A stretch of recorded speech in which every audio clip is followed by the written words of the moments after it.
তবে রে।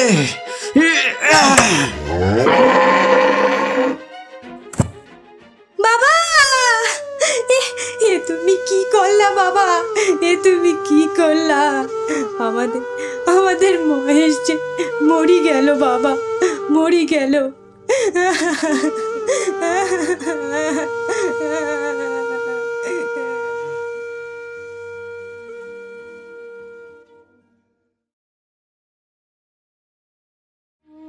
নমস্কার বন্ধুরা, ফ্রাইডে স্টোরি উইথ বিনান্দতে সবাইকে স্বাগত জানিয়ে আরেকটি অবিস্মরণীয় কালজয়ী গল্প নিয়ে হাজির হয়েছি আপনাদের কাছে। যে গল্প শুধু গল্প নয়, তৎকালীন এক সমাজ দর্পণ বলা চলে, যা আজও প্রত্যেকটা মানুষের স্মৃতির মণিকোঠায় এক বেদনাময় অনুভূতির আঁচড় টেনে রেখেছে। তো চলুন শুরু করা যাক আজকের গল্প। আজকের গল্প কথাশিল্পী শরৎচন্দ্র চট্টোপাধ্যায়ের মহেশ।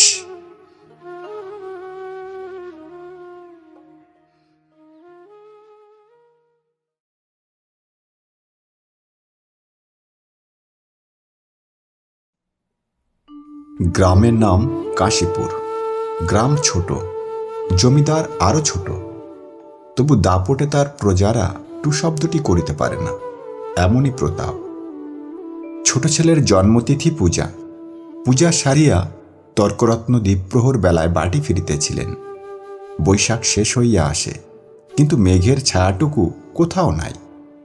অনাবৃষ্টির আকাশ হইতে যেন আগুন ঝরিয়া পড়িতেছে।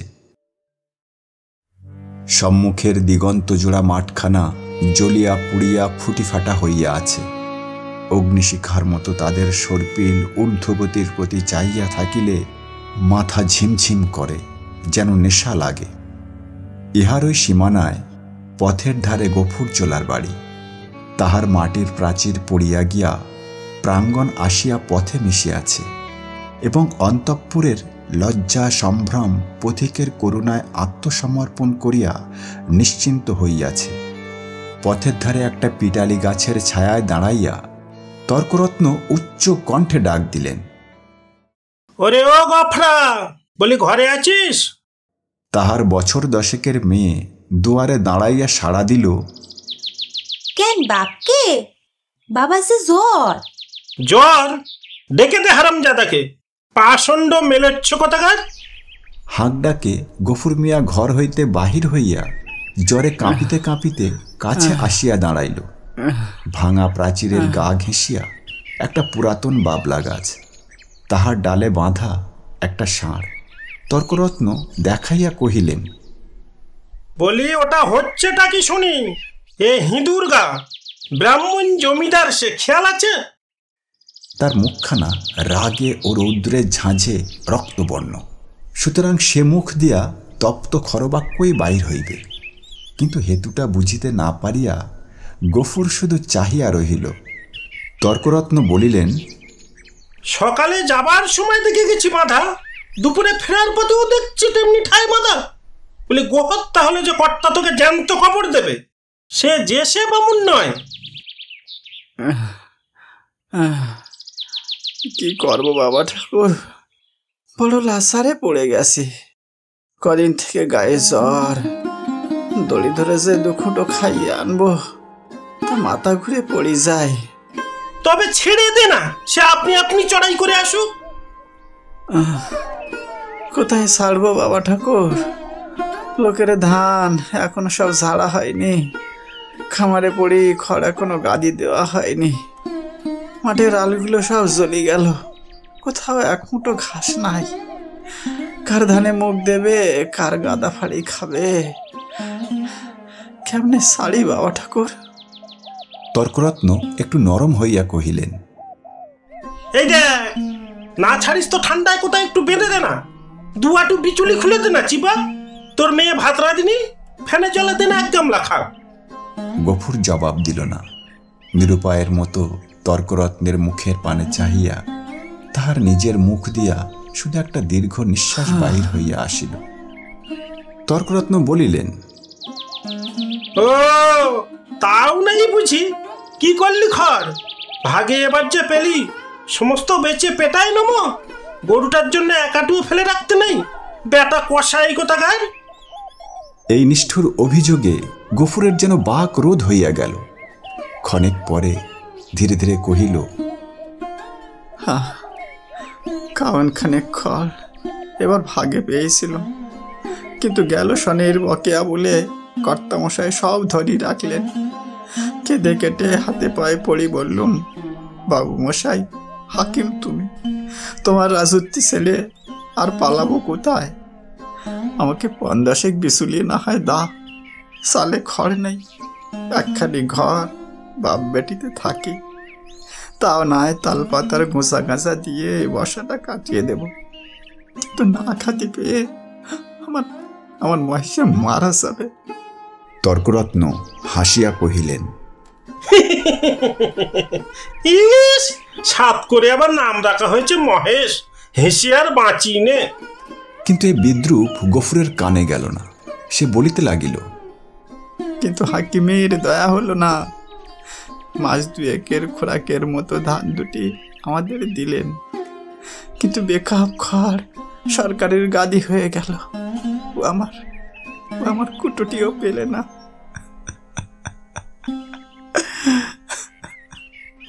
বলিতে বলিতে কণ্ঠস্বর তাহার অশ্রুভারে ভারী হইয়া উঠিল। কিন্তু তর্করত্নের তাহাতে করুণার উদয় হইল না। কহিলেন, আচ্ছা মানুষ তো তুই, খেয়ে রেখেছিস, দিবি না? জমিদার কি তোকে ঘর থেকে খাওয়াবে নাকি? বলি, তোরা তো রামরাজত্বে বাস করিস, ছোট লোক কিনা, তাই তার নিন্দা করে মরিস। গফুর লজ্জিত হইয়া বলিল, নিন্দে করবো কেন বাবা ঠাকুর, নিন্দে করবো কেন?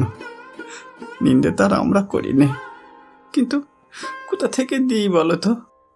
বিঘে ৪ জমি ভাগে করি, কিন্তু উপরে উপরে দূষণ অসম্মা, মাঠের ধান মাঠে শুইকে গেল। বাপ বেটিতে দুবেলা দুটো পেট ভরে খাতি পর্যন্ত পাইনি। ঘরের পানে সে দেখো, বৃষ্টি বাদলে মেয়েটাকে নিয়ে কোণে বসে রাত কাটাই, পা সইড়ে শোবার ঠাঁই মেলে না। মহেশকে একটিবার তাইকে দেখো, ৫টা গোনা যাচ্ছে। দাও না বাবা ঠাকুর, দাও না, কাহন ২ ধার, গরুটাকে ২ দিন পেট পুড়ে খেতে দিই। বলিতে বলিতেই সে ধপ করিয়া ব্রাহ্মণের পায়ের কাছে বসিয়া পড়িল। তর্করত্ন তীরবৎ ২ পা পিছাইয়া গিয়া কহিলেন, আরে ছুঁয়ে ফেলবি নাকি? না বাবা ঠাকুর, শোবো কেন? না না, শোবো না, কিন্তু দাও, এবার আমাদের কাউন দিয়ে খড় দাও। তোমার ৭-৮টে গাদা সেদিন চোখে দেখে আইসি, এ কটি দিলে তুমি টেরও পাবা না।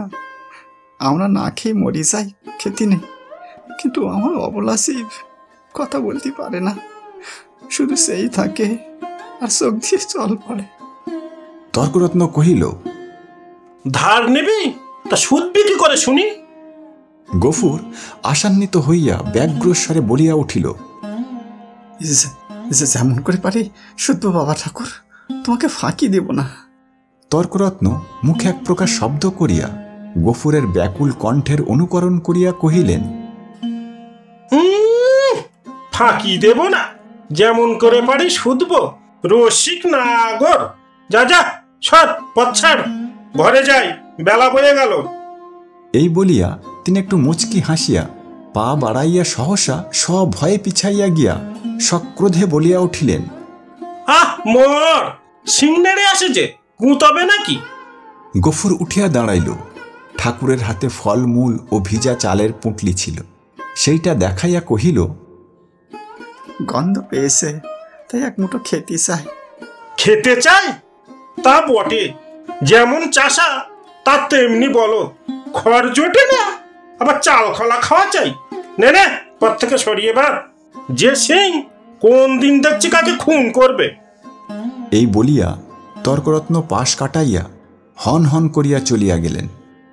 গফুর সেদিক হইতে দৃষ্টি ফিরাইয়া ক্ষণকাল স্তব্ধ হইয়া মহেশের মুখের দিকে চাহিয়া রহিল। তাহার নিবিড় গভীর কালো চোখ দুটি বেদনা ও ক্ষুধায় ভরা।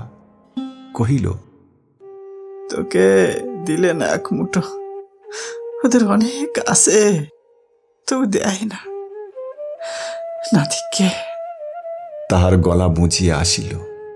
তাহার পরে চোখ দিয়া টপ টপ করিয়া জল পড়িতে লাগিল। কাছে আসিয়া নীরবে ধীরে ধীরে তাহার গলায়, মাথায়, পিঠে হাত বুলাইয়া দিতে দিতে চুপি চুপি বলিতে লাগিল, মহেশ, তুই আমার ছেলে, তুই আমাদের আর সন পিতি পালন করি বুড়ো হয়েছিস।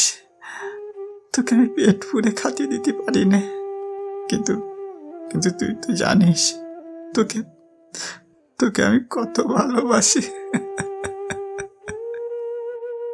মহেশ প্রত্যুত্তরে শুধু গলা বাড়াইয়া আরামে চোখ বুজিয়া রহিল। গফুর চোখের জল গরুটার পিঠের উপর রগড়াইয়া মুছিয়া ফেলিয়া তেমনি অস্ফুটে কহিতে লাগিল, জমিদার তোর মুখের খাবার কেড়ে নিলে, শ্মশান ধারে গায়ে যে গোসা অট্টুকু ছিল তাও পয়সার লোভে জমা বিলি করে দিলে। এই 2 বছরে তোকে কেমন করে বাঁচিয়ে রাখি বল? ছেড়ে দিলে তুই পরের গাদা ফেরি খাবি, মানুষের কলা গাছে মুখ দিবি। তোকে নিয়ে আমি কি করি? গায়ে তোর আর জোর নেই, দেশের কেউ আর তোরে চায় না। লোকে বলে গুহাটায় বেঁচে ফেল। কথাটা মনে মনে উচ্চারণ করিয়াই আবার তাহার 2 চোখ বাহিয়া টপ টপ করিয়া জল পড়িতে লাগিল। হাত দিয়া মুছিয়া ফেলিয়া গফুর একবার এদিক ওদিক চাহিল। তারপর ভাঙা ঘরের পিছন হইতে কতকটা পুরানো বিবর্ণ খড় আনিয়া মহেশের মুখের কাছে রাখিয়া দিয়া আস্তে আস্তে কহিল, নে শিগগির করে একটু খেয়ে নি বাবা, দেরি হলি আবার। বাবা, বাবা, কেন মা?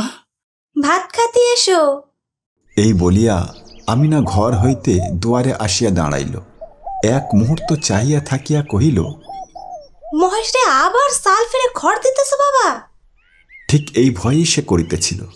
লজ্জিত হইয়া বলিল, পুরনো ফসা খড় মা, আপনি সরে যাচ্ছিল। আমি যে ভেতর থেকে শুনতে পেলুম বাবা, তুমি টেনে বার করছো। না মা, ঠিক টেনি নয় বটে। কিন্তু দেয়ালটা যে পড়ে যাবে বাবা। গফুর চুপ করিয়া রহিল। একটিমাত্র ঘর ছাড়া যে আর সবই গেছে, এবং এমন ধারা করিলে আগামী বর্ষায় ইহাও টিকবে না, এ কথা তাহার নিজের চেয়ে আর কে বেশি জানে। অথচ এ উপায়ই বা কটা দিন চলে। মেয়ে কহিল, হাত ধুই ভাত খাবে এসো বাবা, আমি ভাত বেড়ে দিছি। গফুর কহিল, ফ্যানটুকু দিয়ে তো মা, একেবারে খাইয়ে দিয়ে যাই। ফ্যান যে আজ নেই বাবা, হাঁড়িতেই মরে গেছে। ফ্যান নাই? গফুর নীরব হইয়া রহিল। দুঃখের দিনে এটুকুও যে নষ্ট করা যায় না, এই 10 বছরের মেয়েটাও তাহা বুঝিয়াছে। একটা পিতলের থালায় পিতার সাকান্ন সাজাইয়া দিয়া কন্যা নিজের জন্য একখানি মাটির শানকিতে ভাত বাড়িয়া লইয়াছে। চাহিয়া চাহিয়া গফুর আস্তে আস্তে কহিল, আমি না, আমার গায়ে যে আবার শীত করছে মা, জ্বর গায়ে খাওয়া কি ভালো? আমিনা উদ্বিগ্ন মুখে কহিল, কিন্তু তখন যে বললে বড় খিদে পেয়েছে।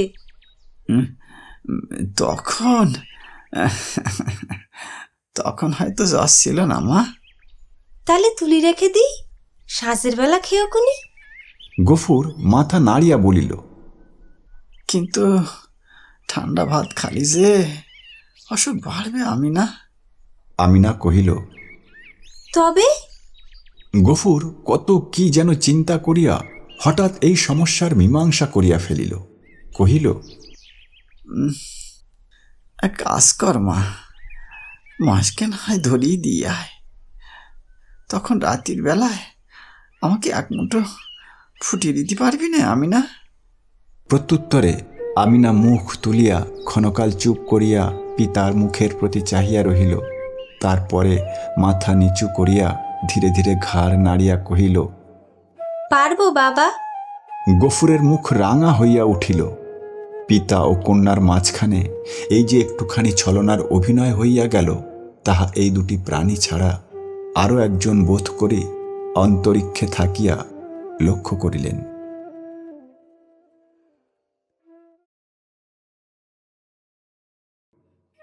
পাঁচ সাত দিন পরে একদিন পীড়িত গফুর চিন্তিত মুখে দাওয়ায় বসিয়াছিল। তাহার মহেশ কাল হইতে এখনো পর্যন্ত ঘরে ফিরে নাই। নিজে সে শক্তিহীন, তাই আমিনা সকাল হইতে সর্বত্র খুঁজিয়া বেড়াইতেছে।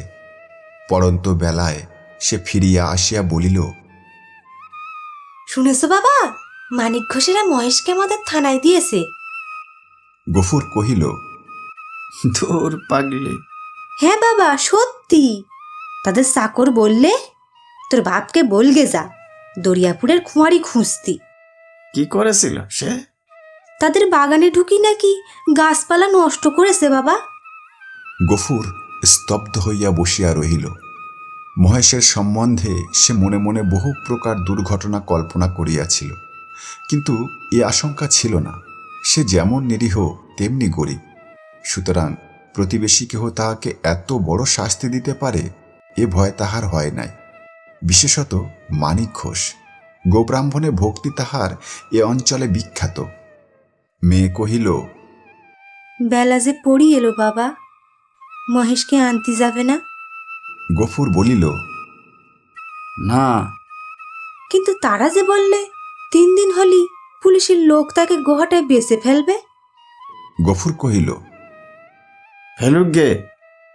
গুহাটা বস্তুটা যে কি আমিনা তাহা জানিত না, কিন্তু মহেশের সম্পর্কে ইহার উল্লেখ মাত্রই তাহার পিতা যে কিরূপ বিচলিত হইয়া উঠিত ইহা সে বহুবার লক্ষ্য করিয়াছে। কিন্তু আজ সে আর কোনো কথা না কহিয়া আস্তে আস্তে চলিয়া গেল। রাত্রের অন্ধকারে লুকাইয়া গফুর বংশীর দোকানে আসিয়া কহিল, খুড়ো, একটা টাকা দিতে হবে। এই বলিয়া সে তাহার পিতলের থালাটি বসিবার মাচার নিচে রাখিয়া দিল। এই বস্তুটির ওজন ইত্যাদি বংশীর সুপরিচিত। বছর 2-1 মধ্যে 12-5 ইহাকে বন্ধক রাখিয়া একটি করিয়া টাকা দিয়াছে। অতএব আজও আপত্তি করিল না। পরদিন যথাস্থানে আবার মহেশকে দেখা গেল। সেই বাবলাতলা, সেই দড়ি, সেই খুঁটা, সেই তৃণহীন শূন্য আধার, সেই ক্ষুধাতুর কালো চোখের সজল উৎসুক দৃষ্টি। একজন বুড়াগোছের মুসলমান তাহাকে অত্যন্ত তীব্র চক্ষু দিয়া পর্যবেক্ষণ করিতেছিল। অদূরে একধারে 2 হাঁটু জোর করিয়া গফুর মিয়া চুপ করিয়া বসিয়াছিল।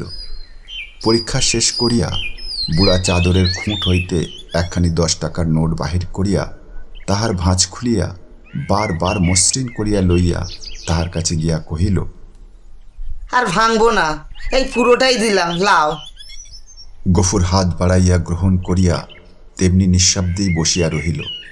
যে 2 জন লোক সঙ্গে আসিয়াছিল তাহারা গরুর দড়ি খুলিবার উদ্যোগ করিতেই কিন্তু সে অকস্মাৎ সোজা হইয়া উঠিয়া দাঁড়াইয়া উদ্ধত কণ্ঠে বলিয়া উঠিল, দড়িতে হাত দিও না বলতেছি, দড়িতে হাত দিও না, খবরদার বলতেছি, ভালো হবে না। তাহারা চমকিয়া গেল। বুড়া আশ্চর্য হইয়া কহিল, কেন? গফুর তেমনি রাগিয়া জবাব দিল, কেন? কেন আবার কি?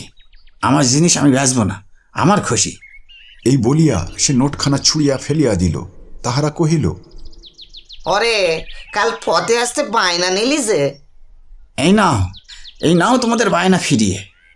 এই বলিয়া সে ট্যাঁক হইতে 2 টাকা বাহির করিয়া ঝনাত করিয়া ফেলিয়া দিল। একটা কলহ বাঁধিবার উপক্রম হয় দেখিয়া বুড়া হাসিয়া ধীরভাবে কহিল, সাপ দিয়া আরো 2 টাকা বেশি নেবে, এই তো দাও হে। পানি খেতে ওর মেয়ের হাতে 2 টাকা দাও, কেমন? এই না? না। কিন্তু এর বেশি কেউ একটা আদলা দেবে না, তা জানো? গফুর সজোরে মাথা নাড়িয়া কহিল, না। বুড়া বিরক্ত হইল, কহিল, না তো কি, চামড়াটা যে দামে বিকবে, নইলে মাল আর আসে কি? তবা তবা। গফুরের মুখ দিয়া হঠাৎ একটা বিশ্রী কটু কথা বাহির হইয়া গেল এবং পরক্ষণেই সে ছুটিয়া গিয়া নিজের ঘরে ঢুকিয়া চিৎকার করিয়া শাসাইতে লাগিল যে তাহারা যদি অবিলম্বে গ্রাম ছাড়িয়া না যায় তো জমিদারের লোক ডাকিয়া জুতা পেটা করিয়া ছাড়িবে। হাঙ্গামা দেখিয়া লোকগুলো চলিয়া গেল, কিন্তু কিছুক্ষণেই জমিদারের সদর হইতে তাহার ডাক পড়িল। গফুর বুঝিল এ কথা কর্তার কানে গিয়াছে।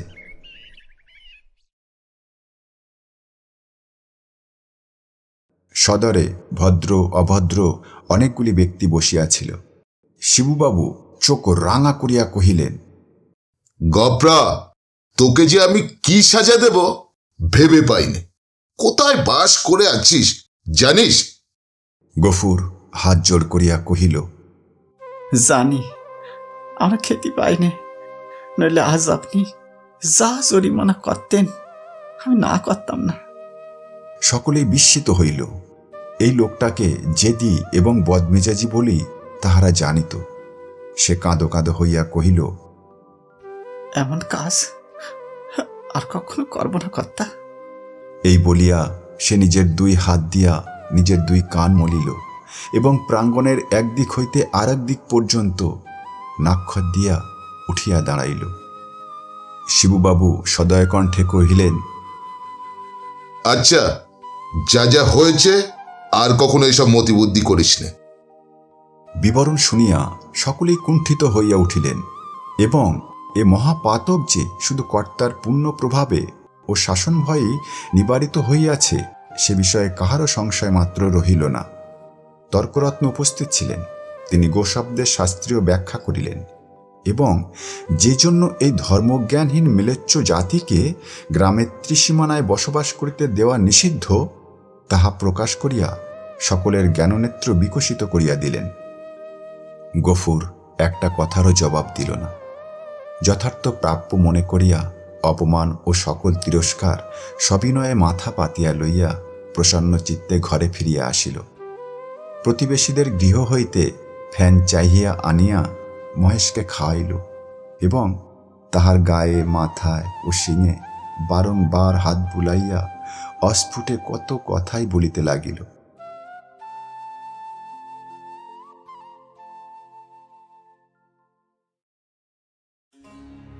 জ্যৈষ্ঠ শেষ হইয়া আসিল। রুদ্রের যে মূর্তি একদিন শেষ বৈশাখের আত্মপ্রকাশ করিয়াছিল সে যে কত ভীষণ, কত বড় কঠোর হইয়া উঠিতে পারে তাহা আজিকের আকাশের প্রতি না চাহিলে উপলব্ধি করাই যায় না। কোথাও যেন করুণার আভাস পর্যন্ত নাই। কখনো এরূপের লেশমাত্র পরিবর্তন হইতে পারে, আবার কোনো দিন এ আকাশ মেঘ ভারে স্নিগ্ধ সজল হইয়া দেখা দিতে পারে। আজ এ কথা ভাবিতেও যেন ভয় হয়। মনে হয় সমস্ত প্রজ্বলিত নভস্থল ব্যাপিয়া যে অগ্নি অহরহ ঝরিতেছে ইহার অন্ত নাই, সমাপ্তি নাই। সমস্ত নিঃশ্বাসে দগ্ধ হইয়া না গেলে এ আর থামিবে না। এমনি দিনে দ্বীপ্রহর বেলায় গফুর ঘরে ফিরিয়া আসিল। পরের দ্বারে জন্মজুর খাটা তাহার অভ্যাস নাই এবং মাত্র দিন 4-5 তাহার জ্বর থামিয়াছে, কিন্তু দেহ যেমন দুর্বল তেমনি শ্রান্ত। তবুও আজ সে কাজের সন্ধানে বাহির হইয়াছিল, কিন্তু এই প্রচণ্ড রৌদ্র কেবল তাহার মাথার উপর দিয়াই গিয়াছে, আর কোনো ফল হয় নাই। ক্ষুধায়, পিপাসায় ও ক্লান্তিতে সে প্রায় অন্ধকার দেখিতেছিল। প্রাঙ্গণে দাঁড়াইয়া ডাক দিল, আমিনা, আমিনা, ভাত হয়েছে রে। মেয়ে ঘর হইতে আস্তে আস্তে বাহির হইয়া নিরুত্তরে খুঁটি ধরিয়া দাঁড়াইল। জবাব না পাইয়া গফুর চেঁচাইয়া কহিল, ভাত হয়েছে? না বাবা। কি বললি? হয়নি কেন শুনি? সাল নেই বাবা। সাল নেই? সকালে আমারে বলিসনি কেন? হ্যাঁ, সকালে আমারে বলিসনি কেন? তোমারে রাত্রি যে বলেছিলুম। গফুর মুখ ভ্যাংচাইয়া তাহার কণ্ঠস্বর অনুকরণ করিয়া কহিল, রাত্রি যে বলেছিলুম বাবা? রাত্রি বলি কারোর মনে থাকে? নিজের কর্কশ কণ্ঠে ক্রোধ তাহার দ্বিগুণ বাড়িয়া গেল। মুখ অধিকতর বিকৃত করিয়া বলিয়া উঠিল, সাল থাকবে কি করে? সাল থাকবে কি করে? রোগা বাপ খাক আর না খাক, বুড়ো মেয়ে 4-5 বার করে ভাত গেলবে। এবার থেকে সাল আমি কুলু বন্ধ করে বাইরে যাব। দে 1 ঘটি জল দে। তেষ্টায় বুক ফেটে গেল। বল বল, তাও নেই। আমিনা তেমনি অধোমুখে দাঁড়াইয়া রহিল। কয়েক মুহূর্ত অপেক্ষা করিয়া গফুর যখন বুঝিল গৃহে তৃষ্ণার জল পর্যন্ত নাই, তখন সে আর আত্মসম্বরণ করিতে পারিল না। দ্রুত পদে কাছে গিয়া ঠাস করিয়া সশব্দে তাহার গালে এক চড় কষাইয়া দিয়া কহিল, জল নেই, জলও নেই, জলও নেই। মুখ পোড়া হারামজাদা মেয়ে, সারাদিন তুই করিস কি? সারাদিন তুই করিস কি? এত লোকে মরে, তুই মরিস না? মেয়ে কথাটি কহিল না। মাটির শূন্য কলসিটি তুলিয়া লইয়া সেই রৌদ্রের মাঝেই চোখ মুছিতে মুছিতে নিঃশব্দে বাহির হইয়া গেল। সে তাহার চোখের আড়াল হইতেই কিন্তু গফুরের বুকে শেল বিঁধিল। মা মরা এই মেয়েটিকে সে যে কি করিয়া মানুষ করিয়াছে সে কেবল সেই জানে। তাহার মনে পড়িল এই তাহার স্নেহশীলা কর্মপরায়ণা শান্ত মেয়েটির কোনো দোষ নাই। ক্ষেতের সামান্য ধান কয়টি ফুরানো পর্যন্ত তাহাদের পেট ভরিয়া দুবেলা অন্ন জুটে না। কোনোদিন একবেলা, কোনোদিন বা তাহাও নয়। দিনে ৫-৬ বার ভাত খাওয়া যেমন অসম্ভব তেমনি মিথ্যা, এবং পিপাসার জল না থাকার হেতুও তাহার অবিদিত নয়। গ্রামে যে ২-৩টি পুষ্করণী আছে তাহা একেবারে শুষ্ক। শিবচরণবাবুর খিড়কির পুকুরে যা একটু জল আছে তাহা সাধারণে পায় না। অন্যান্য জলাশয়ের মাঝখানে ২-১টা গর্ত খুঁড়িয়া যাহা কিছু জল সঞ্চিত হয় তাহা যেমন কাড়াকাড়ি তেমনি ভিড়। বিশেষত মুসলমান বলিয়া এই ছোট মেয়েটা তো কাছেই ঘেঁষতে পারে না। ঘণ্টার পর ঘণ্টা দূরে দাঁড়াইয়া বহু অনুনয় বিনয়ে কেহ দয়া করিয়া যদি তাহার পাত্রে ঢালিয়া দেয় সেইটুকুই সে ঘরে আনে। এ সমস্তই সে জানে। হয়তো আজ জল ছিল না, কিংবা কাড়াকাড়ির মাঝখানে কেহ মেয়েকে তাহার কৃপা করিবার অবসর পায় নাই। এমনই কিছু একটা হইয়া থাকিবে নিশ্চয় বুঝিয়া তাহার নিজের চোখেও জল ভরিয়া আসিল। এমনি সময়ে জমিদারের পেয়াদা যমদূতের ন্যায় আসিয়া প্রাঙ্গণে দাঁড়াইল, চিৎকার করিয়া ডাকিল, গোপরা, আয় গোপরা, ঘরে আছিস? গফুর তিক্ত কণ্ঠে সাড়া দিয়া কহিল, আসি। কেন? বাবুমশাই ডাকছেন, বেরিয়ে আয়। গফুর কহিল, আমার খাওয়া দাওয়া হয়নি, আমি পরে যাব। এত বড় স্পর্ধা পিয়াদার সহ্য হইল না। সে কুৎসিত একটা সম্বোধন করিয়া কহিল, হারাম জাদা, বাবুর হুকুম, জুতো মারতে মারতে টেনে নিয়ে যেতে। গফুর দ্বিতীয়বার আত্মবিস্মৃত হইল। সেও একটা দুর্বাক্য উচ্চারণ করিয়া কহিল, মহারানীর রাজত্বে কেউ গোলাম নয়, খাজনা দিয়ে বাস করি, আমি যাব না। কিন্তু সংসারে এত ক্ষুদ্রের এত বড় দোহাই দেওয়া শুধু বিফল নয়, বিপদের কারণ। রক্ষা এই যে এত ক্ষীণ কণ্ঠ এত বড় কানে গিয়া পৌঁছায় না, না হইলে তাহার মুখের অন্ন ও চোখের নিদ্রা দুই ঘুচিয়া যাইত। তাহার পরে কি ঘটিল বিস্তারিত করিয়া বলার প্রয়োজন নাই। কিন্তু ঘণ্টাখানেক পরে যখন সে জমিদারের সদর হইতে ফিরিয়া ঘরে গিয়া নিঃশব্দে শুইয়া পড়িল, তখন তাহার চোখ মুখ ফুলিয়া উঠিয়াছে। তাহার এত বড় শাস্তির হেতু প্রধানত মহেশ। গফুর বাটি হইতে বাহির হইবার পর সেও দড়ি ছিঁড়িয়া বাহির হইয়া পড়ে এবং জমিদারের প্রাঙ্গণে ঢুকিয়া ফুলগাছ খাইয়াছে, ধান শুকাইতেছিল তাহা ফেলিয়া ছড়াইয়া নষ্ট করিয়াছে। পরিশেষে ধরিবার উপক্রম করায় বাবুর ছোট মেয়েকে ফেলিয়া দিয়া পলায়ন করিয়াছে। এইরূপ ঘটনা এই প্রথম নয়, ইতিপূর্বেও ঘটিয়াছে।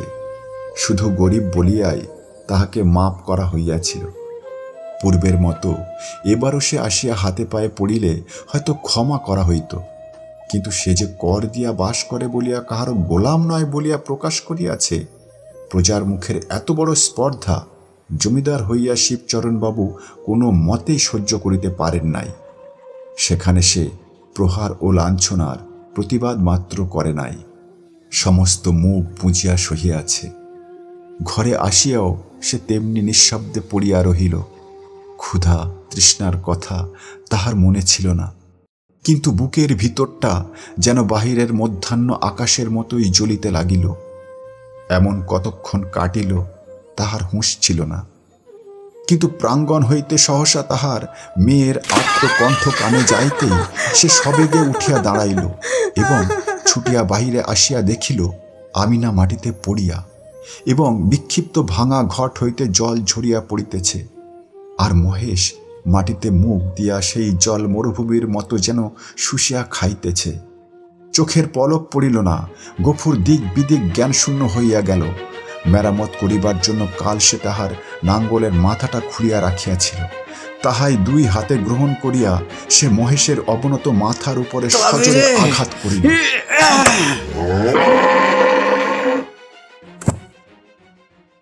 একটি বার মাত্র মহেশ মুখ তুলিবার চেষ্টা করিল, তাহার পরেই তাহার অনাহার ক্লিষ্ট শীর্ণ দেহ ভূমিতলে লুটাইয়া পড়িল।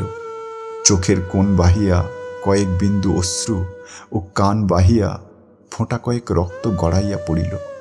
বার দুই সমস্ত শরীরটা তাহার থরথর করিয়া কাঁপিয়া উঠিল। তারপরে সম্মুখ ও পশ্চাতের পা দুটো তাহার যত দূর যায় প্রসারিত করিয়া দিয়া মহেশ শেষ নিঃশ্বাস ত্যাগ করিল। আমিনা কাঁদিয়া উঠিয়া বলিল, বাবা, এ তুমি কি করলা বাবা, এ তুমি কি করলা? আমাদের আমাদের মহেশ যে মরি গেল বাবা, মরি গেল।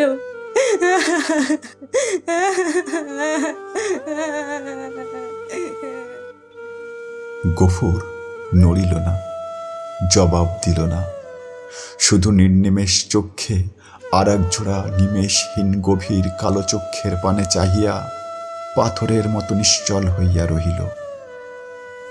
ঘণ্টা দুয়ের মধ্যে সংবাদ পাইয়া গ্রামান্তের মুচির দল আসিয়া জুটিল। তাহারা বাঁশে বাঁধিয়া মহেশকে ভাগাড়ে লইয়া চলিল। তাহাদের হাতে ধারালো চকচকে ছুরি দেখিয়া গফুর শিহুরিয়া চক্ষু মুদিল, কিন্তু একটা কথাও কহিল না। পাড়ার লোকে কহিল, তর্করত্নের কাছে ব্যবস্থা নিতে জমিদার লোক পাঠিয়েছেন, প্রায়শ্চিত্তের খরচ জোগাতে এবার তাকে না ভিটে বেচতে হয়। গফুর এ সকল কথারও উত্তর দিল না, দুই হাঁটুর উপর মুখ রাখিয়া ঠায় বসিয়া রহিল।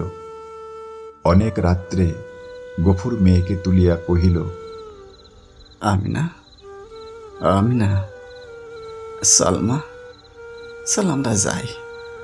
সে দাওয়ায় ঘুমাইয়া পড়িয়াছিল, চোখ মুছিয়া উঠিয়া বসিয়া কহিল, কোথায় বাবা? গফুর কহিল, ফুলবেড়ে চটকলে কাজ করতি মা। মেয়ে আশ্চর্য হইয়া চাহিয়া রহিল। ইতিপূর্বে অনেক দুঃখেও পিতা তাহার কলে কাজ করিতে রাজি হয় নাই। সেখানে ধর্ম থাকে না, মেয়েদের ইজ্জত আবরু থাকে না, এ কথা সে বহুবার শুনিয়াছে। গফুর কহিল, দেরি করিস না মা, দেরি করিস না, চল, অনেক পথ হাঁটতে হবে। আমিনা জল খাইবার ঘটি ও পিতার ভাত খাইবার পিতলের থালাটি সঙ্গে লইতেছিল। গফুর নিষেধ করিল, ওসব থাক মা, ওসব থাক, ওসব দিয়ে আমার মহেশের প্রায়শ্চিত্তের হবে।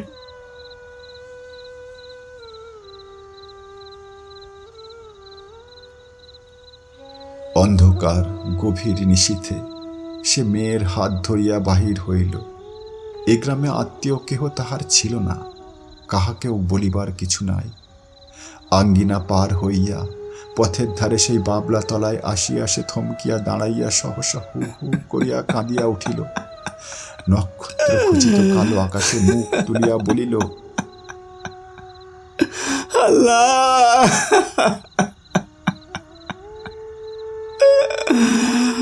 আমারই যত খুশি সাজা দিও, আমারই যত খুশি সাজা দিও।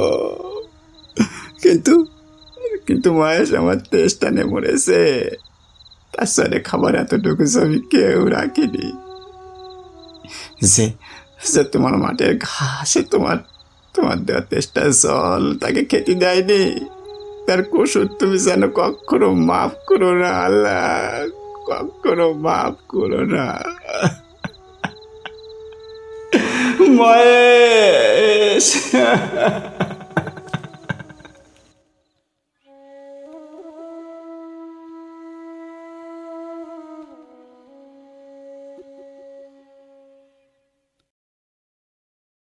তো আজ এই পর্যন্ত।